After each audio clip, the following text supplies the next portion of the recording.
Edilmiş bir para, teşekkür edilmiş,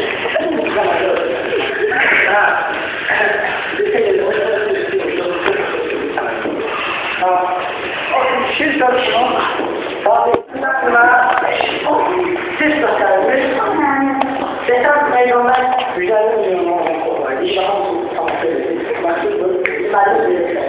Başlayan ağaçlarını aldı. Sokakta şirin ağaçlarını bak geçti. Yavrum başını yukarıya koymayı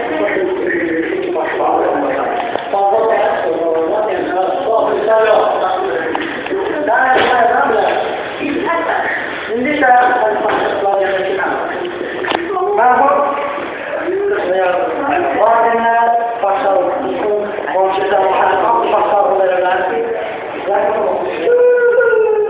Allah'ın hayırlı aşıdır yaptı da sakal sakal her şeyden kimde yaklaşık ölen var anlatırsa hayırlı hazır ki kaçıncı davasını lütfen böyle bu getirmez olsun ben sen hiçbir yere bağışına değil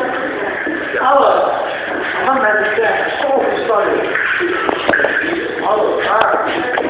ama buradan şekil fotoğrafı geldi ben istemem ya